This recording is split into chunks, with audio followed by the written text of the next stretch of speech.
Welcome and thank you for tuning in. The 2019 Virginia Tech football season ended in heartbreak today with the Hokies losing in the final minute to Kentucky in the Belk Bowl by a 37-30 margin.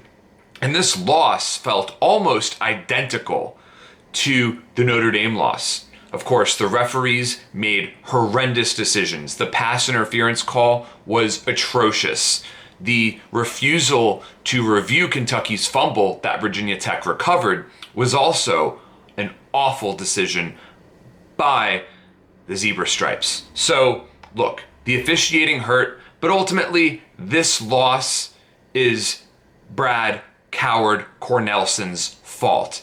An atrocious offensive coordinator who must be fired immediately. With all of the turnover that happened on the Virginia Tech coaching staff leading up to this game, I certainly thought Brad Cornelsen would get canned. And now, this game was just a confirmation of what we already knew.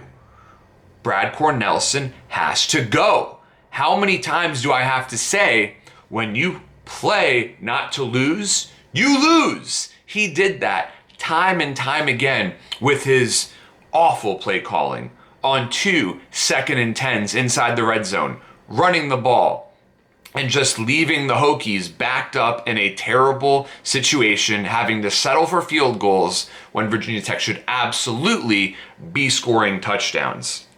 You know, Hendon Hooker did an incredible job this season when you consider the fact that he played for a coaching staff that doesn't believe in him. After all, they waited too long to start him in the first place. Justin Fuente saved his job at Virginia Tech by putting in Hendon Hooker just before it was too late. If he had stuck with Ryan Willis a little while longer, this would have been a lost season. And to Fuente's credit, he got the Hokies back on track after a disastrous loss to Duke. I think a lot of coaches after such a loss would not have been able to bounce back and recover. So give Fuente credit for that.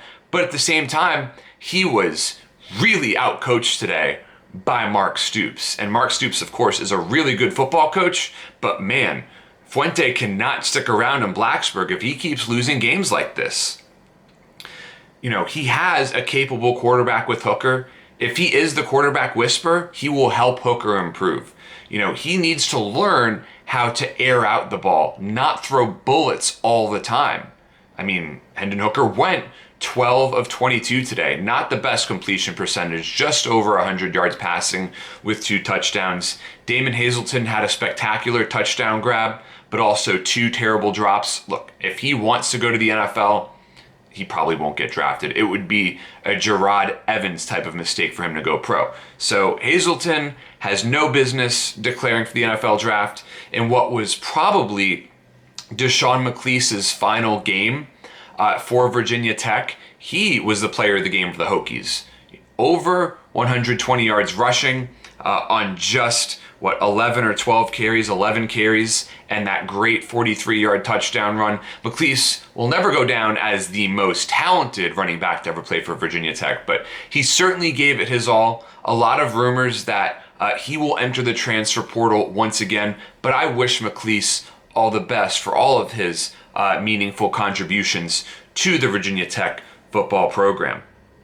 And, you know, ultimately, this game was won by a player who should have never been allowed to take the field. Lynn Bowden ran all over the Hokies today, and he should have been ejected before the game started for throwing a punch at a Virginia Tech, punching a Virginia Tech player in the face. I mean, how do you not eject someone after that? That was a mind-boggling decision, and you can just tell by the way he carries himself that, he is a classless player, and, he's an absolute diva.